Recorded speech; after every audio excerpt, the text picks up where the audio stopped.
नमस्कार, news India आप देख रहे हैं। मैं आपके साथ सागर मिश्रा। न्यूज इंडिया पर उत्तर प्रदेश और पंजाब की वोटिंग को लेकर महा कवरेज लगातार जारी है। नमस्कार, मैं हूं रमन उंगाई और शुरुआत करते हैं इस वक्त की बड़ी खबर से। पंजाब चुनाव की दिलचस्प तस्वीर सामने आई।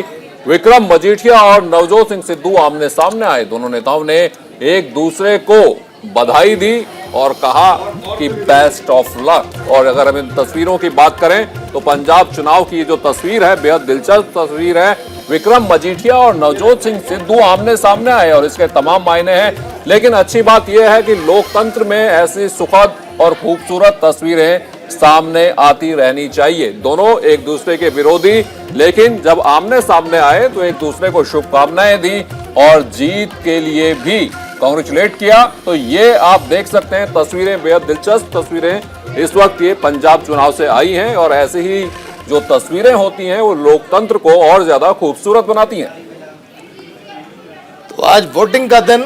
पंजाब में 117 विधानसभा सीटें। बात अगर करें सन 2017 की तो कांग्रेस सरकार बनाई थी अपने, लेकिन इस बार बीजेपी भी उसी क्रम में लगातार चलती हुई कि पंजाब में कैसे बहुमत के आंकड़ों को छुआ जाए और अपनी सरकार बनाई जाए।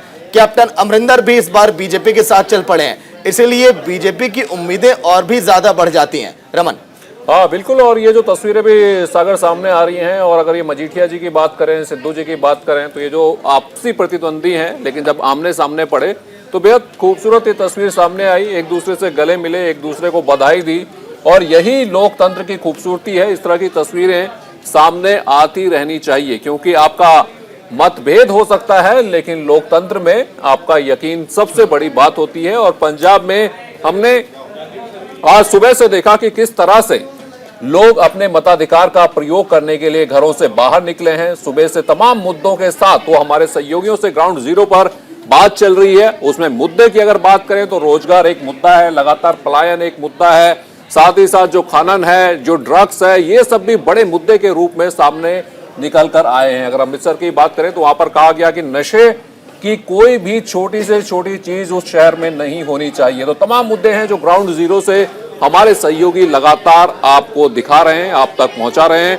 साथ ही साथ हम विश्लेषण भी कर रहे हैं इन तमाम चीजों का कि किस तरह से ये जो चुनाव है पंजाब में 117 विधानसभा सीटों के लिए, वो किस तरह से किस दिशा में लगातार आगे बढ़ रहा है। क्योंकि इस बार चीजें बेहद बदली हैं। कैप्टन अमरिंदर जो पिछली बार एकदम लहर पर सवार थे और कांग्रेस को जीत के दरवाजे तक ले आए थे, इस बार वो भारतीय जनता पार्टी के साथ हैं। आम आदमी पार्टी जिसने पिछली बार दूसरी सबसे बड़ी पार्टी बनी थी, वो इस बार क्या कुछ करिश्मा दिखा पाती है या फिर अपनी पिछली परफॉर्मेंस से भी कहीं पीछे ना छूट जाए, क्योंकि तमाम मुद्दे चुनाव से ठीक पहले निकल कर सामने आए हैं।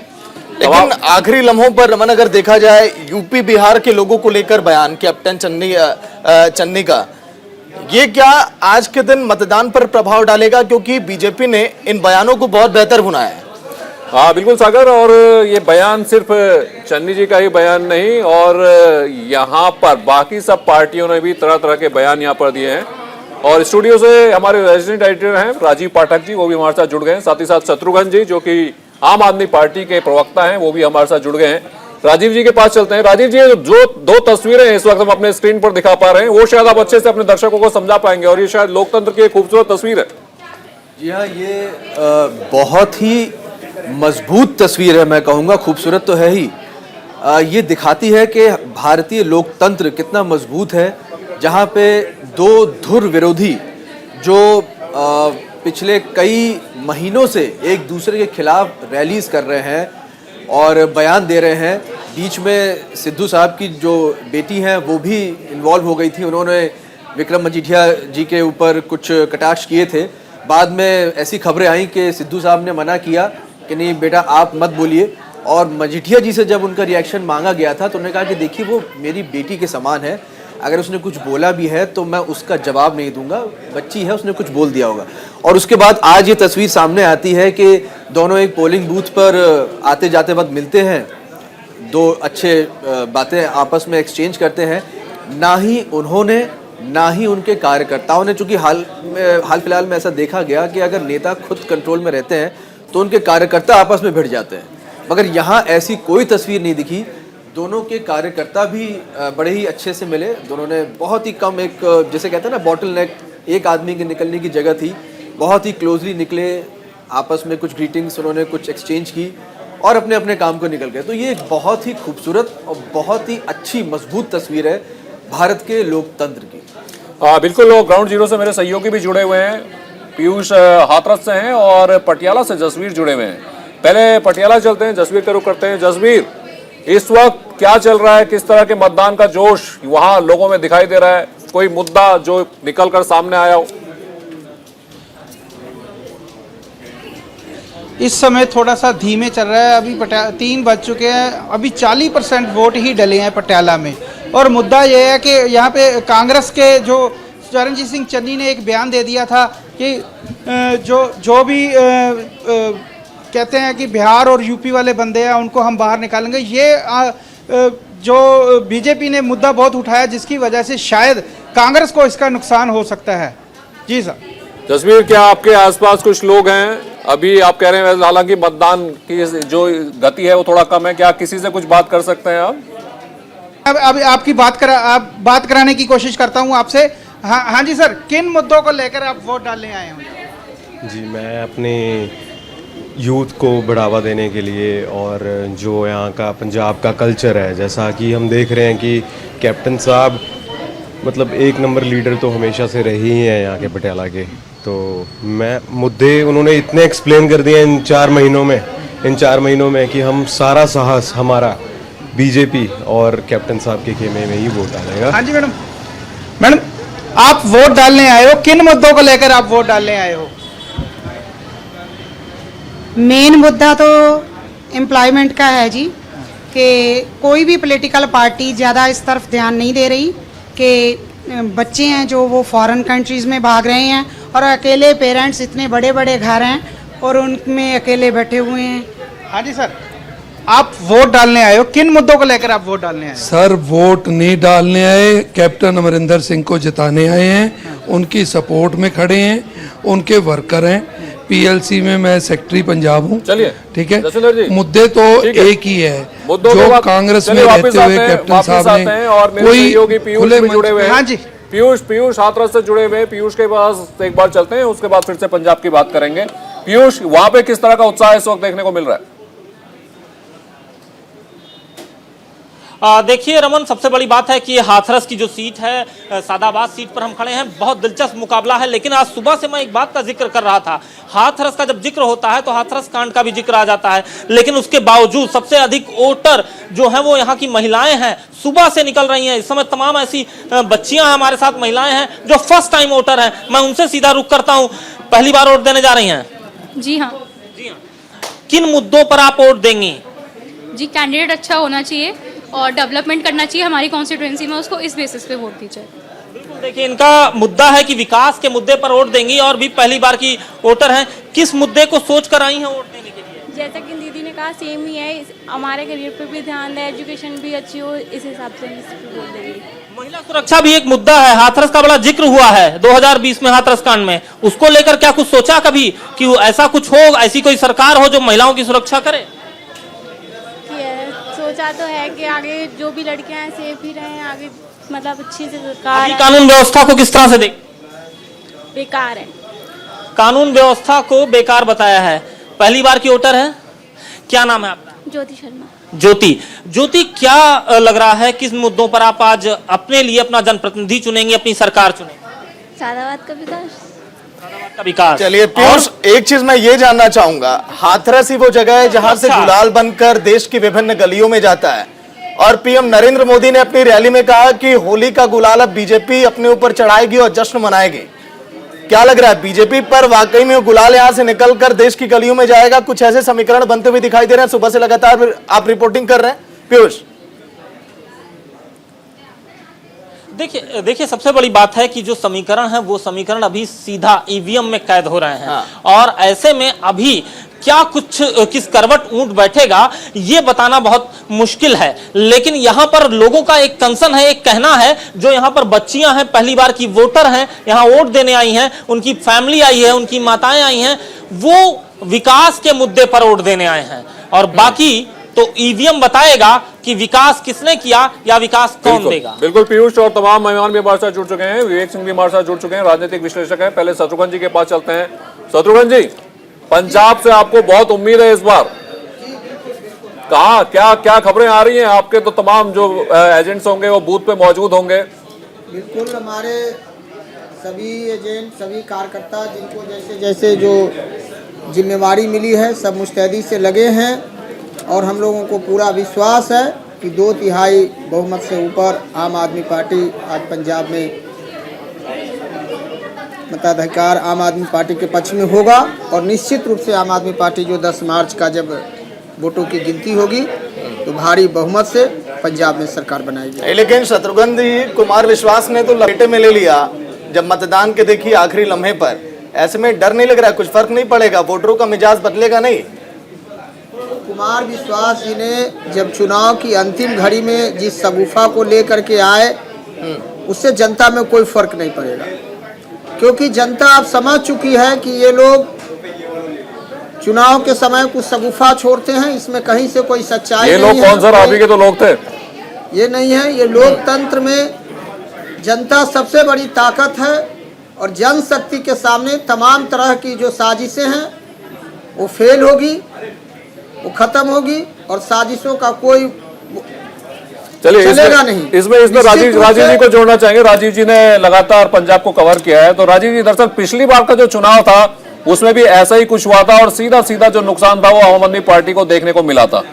आप लगातार कवर कर रहे हैं, ये जो मुद्दा है कितना असर डालेगा? खालिस्तान का मुद्दा अगर बीच में आ जाता है और उसको फिर से आम आदमी पार्टी के साथ जोड़ के देखा जाता है तो? देखिए, इन्होंने कहा कि बाहरी लोग, मैं तो कहूँगा कि एक पुरानी कहावत है, घर का भेदी लंका ढाए। वो आपके पुराने सहयोगी हैं। उन्होंने पार्टी जब शुरुआत में आइडेंटिटी क्राइसिस से गुजर रही थी तो उन्होंने पार्टी को एक पहचान दी थी। आज उनका ये मुद्दा जो उन्होंने उठाया है, ये शायद आम आदमी पार्टी को तो लग रहा होगा कि ये मुद्दा नहीं है, मगर पूरे पंजाब में हर एक पॉलिटिकल पार्टी के ये मुद्दा है। और जितना हम लोगों ने कवर किया, हमने सभी पॉलिटिकल पार्टीज़ के जो सिरमौर हैं सबका रिएक्शन लिया, सबका इंटरव्यू मैंने कुछ का लिया, कुछ हमारे संवाददाता और लोगों ने भी लिया।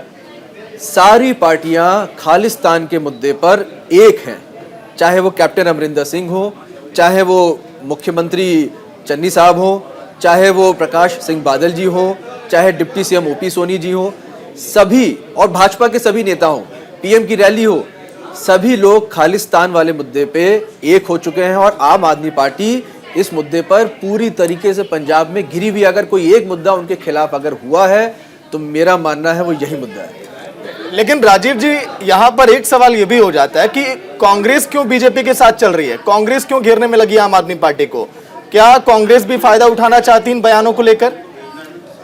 ये एक बहुत अच्छा सवाल है। देखिए, ये सवाल हमने भी कांग्रेस के जितने भी नेता हैं उनसे पूछा कि हम आपसे जानना चाहते हैं कि साहब बताइए कि आपके लिए सबसे बड़ा कंपटीशन कौन है? तो उन सभी ने आम आदमी पार्टी का नाम लिया, किसी ने अकाली दल, भाजपा या कैप्टन साहब का नाम नहीं लिया। तो कांग्रेस के लिए आम आदमी पार्टी इस वक्त, जैसा कि उनके ही बयानों से लग रहा है, सबसे बड़ा कंपटीशन बन चुकी है। तो इस वक्त तो कांग्रेस अगर आम आदमी पार्टी को रोकना चाहती है तो वो मुद्दा किसी ने भी उठाया हो, सारी पॉलिटिकल पार्टीज उस मुद्दे को भुनाना चाहेंगी और यही हो रहा है इस वक्त पंजाब में। शत्रुघ्न जी, तो क्या लग रहा है आपको? सारी पार्टियां आपके अगेंस्ट खड़ी हो गई हैं? बिल्कुल बिल्कुल, ये स्पष्ट होकर के आ गया कि तमाम राजनीतिक दल पंजाब में आम आदमी पार्टी से ही लड़ना चाहती है। ये साफ जनादेश का संकेत है और आम आदमी पार्टी अपने काम के बल पर, अपने छवि के बल पर, अपने संघर्ष के बल पर लोगों से जुड़ चुकी है, पंजाब के जनता के दिलों की अंतरात्मा में बस चुकी है और यही इनकी चिंता और बदहवासी का कारण है। कुमार विश्वास जी को तो मोहरा बना करके इन लोगों ने पेश किया है। आगे आने वाले दिनों में स्पष्ट हो जाएगा कि किस तरह से, और या अपने जो इनके पुराने दबी इच्छाएं थी, अंतरात्मा में दबी हुई इच्छाएं थी, वही कल भी मैंने चर्चा की थी कि खिसियानी बिल्ली खंभा नोचे, यही काम कुमार विश्वास ने करके कोशिश की है। लेकिन ये कोशिश पूरी तरह से नाकाम होगी। कुमार विश्वास कभी हमारे साथ थे, आज वो जिन परिस्थितियों में है, लगातार आम आदमी पार्टी पर हमला करते रहे हैं और उनकी जो गतिविधियां थी, संदिग्ध थी, उनकी गतिविधियां ऐसा लगता था कि आरएसएस बीजेपी से जुड़ी हुई है और आम आदमी पार्टी को लगातार कमजोर करना चाहते हैं। लेकिन जनता की ताकत जो है, जनता की ताकत, लगातार हम लोग बोलते हैं कि जनतंत्र में जनता सबसे बड़ी ताकत है और जनता की ताकत को इनकार करके, जनता की ताकत को धत्ता बता करके कोई आगे नहीं बढ़ सकता है। और बात से हम बिल्कुल इत्तेफाक रखते हैं और यही हमने भी पाया कि जिस तरह से जो पुरानी रीजनल पॉलिटिकल पार्टीज थी पंजाब की, उन सभी का इकट्ठा होकर आम आदमी पार्टी के खिलाफ बोलना या बाइट्स देना या प्रचार करना, इससे वाकई में सच बात तो यही है कि आम आदमी पार्टी को इसका फ़ायदा हुआ है। ये वाकई सच है जो ये कहना चाह रहे हैं। इनकी सिर्फ एक ही बात से मैं इत्तेफाक रखता हूँ कि हाँ, इससे आम आदमी पार्टी को फ़ायदा हुआ है। अगर वहाँ की जो रीजनल पार्टीज़ हैं या कांग्रेस पार्टी है, अगर उन लोगों ने अपना कंपटीशन आम आदमी पार्टी को नहीं माना होता, अगर उनके खिलाफ बयान नहीं दिए होते, तो आम आदमी पार्टी को इतना फ़ायदा नहीं होता। ये बात वाकई में जैसा हमें लगता है ये सच है। चलिए, विवेक जी हमारे साथ जुड़े हुए हैं। विवेक जी, आपने तमाम इस वक्त चुनाव प्रचार देख लिया, आज मतदान का दिन है, तमाम मुद्दे उठे, उसमें खालिस्तान का मुद्दा भी उठा, बाकी सारे मुद्दे भी सामने आए, पलायन का मुद्दा आया, ड्रग्स का मुद्दा सामने आया। इस वक्त आम आदमी पार्टी की परफॉर्मेंस की बात ही अगर पंजाब में करें तो क्या पिछली बार की परफॉर्मेंस से बेहतर होगा या फिर लगता है कि वो भी आंकड़ा नहीं छू पाएंगे? देखिए, मैं सबके बात सुन रहा था, बिल्कुल स्पष्ट है कि जिस तरीके से दो बयान अभी आए, एक तो चरणजीत सिंह चन्नी का बयान आया जिस बयान पे प्रियंका गांधी हंस रही थी, और कहीं ना कहीं कांग्रेस का तो उसका खामियाजा भुगतना पड़ेगा, इसमें कोई शक नहीं होना चाहिए। रही बात आपने पूछा आम आदमी पार्टी के बारे में, तो देखिए जिस पार्टी का जो मुखिया है वही जो है लिप्त है ऐसे लोगों से जो कि भारत को तोड़ना चाहते हैं, तो मैंने सब शुरू में देखिए एक बहुत इंपॉर्टेंट बात है और सबको समझना चाहिए कि राजनीति कहीं ना कहीं परसेप्शन का खेल है। एक समय था जब परसेप्शन अच्छा था अरविंद केजरीवाल का, दिल्ली में उनका क्या हुआ सबको पता है, और उसके बाद जब परसेप्शन खराब हो गया तो क्या हुआ दिल्ली में वो भी सबको पता है, वो भी एक इतिहास है।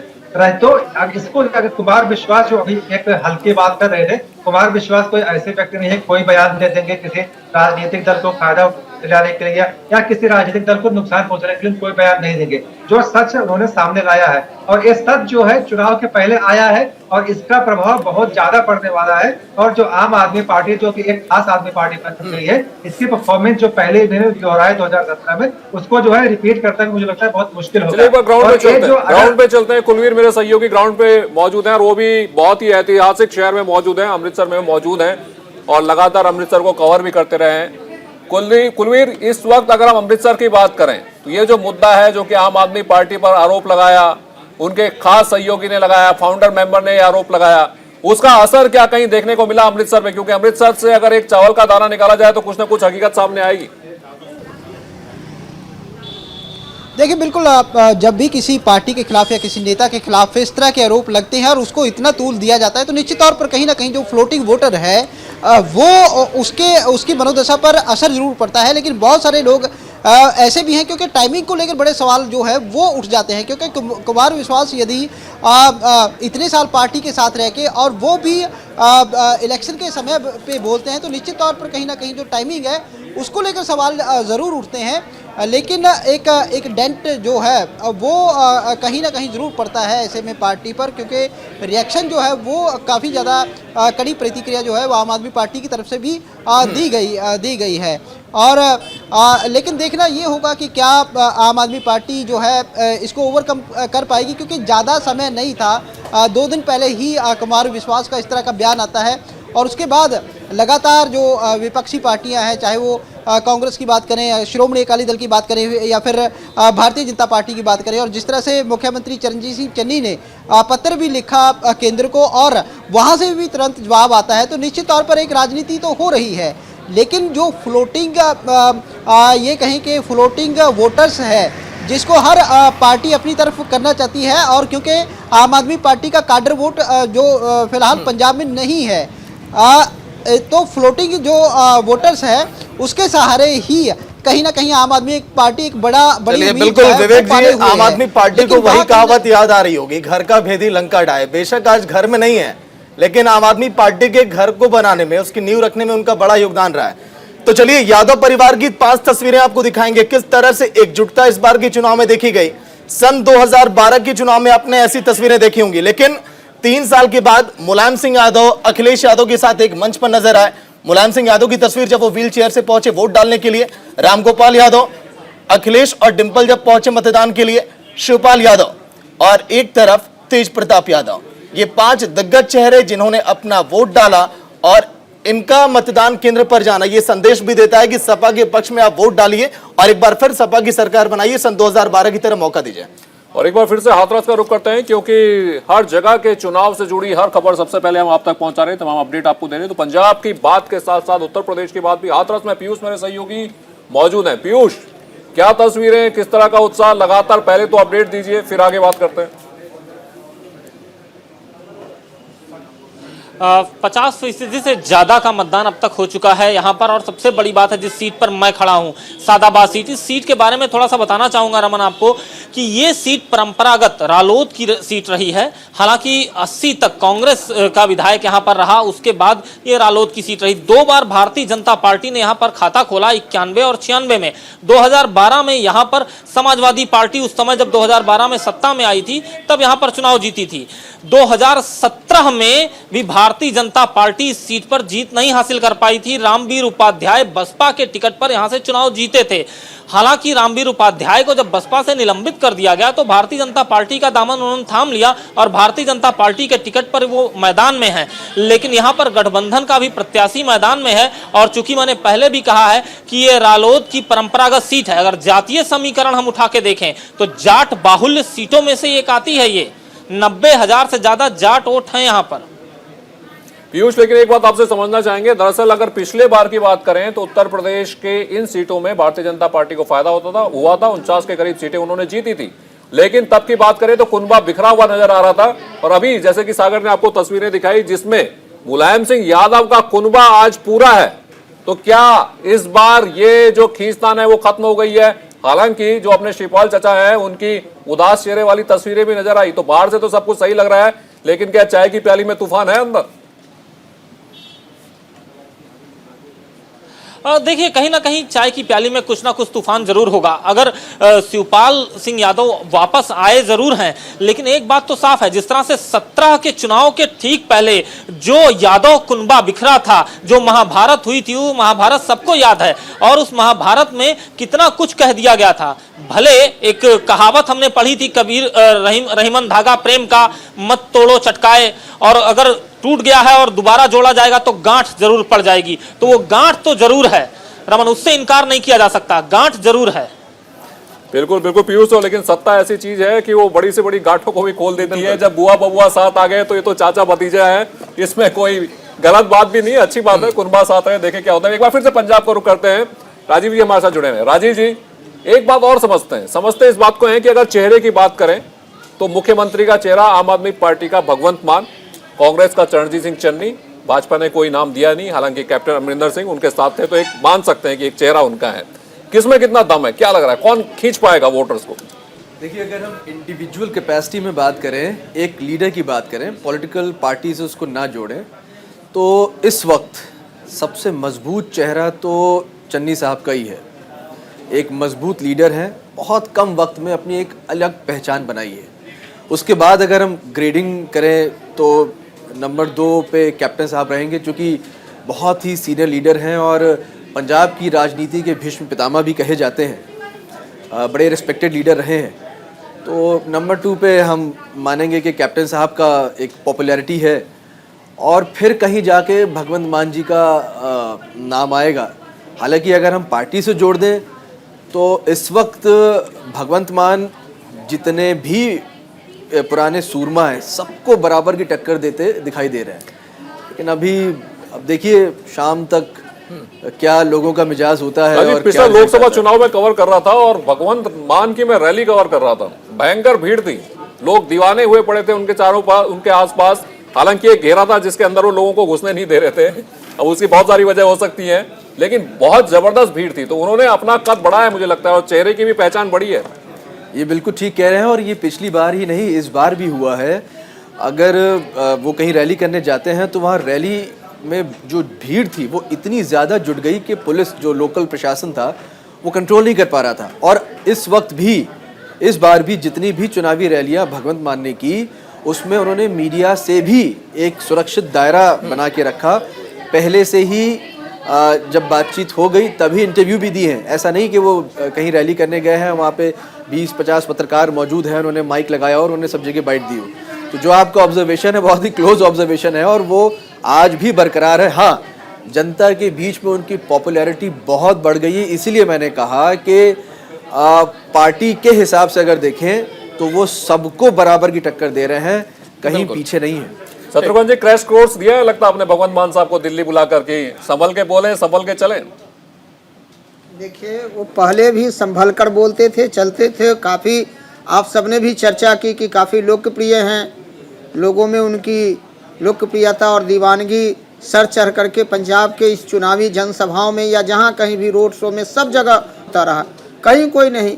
एक तरह से जो लगातार आम आदमी पार्टी की देश में पंजाब में बढ़ती लोकप्रियता है, इससे घबराए हुए लोग तरह तरह की चीज़ें गढ़ते रहें, कहानियां गढ़ते रहें और उनको कोशिश किया कि इनको पीछे ढकेले।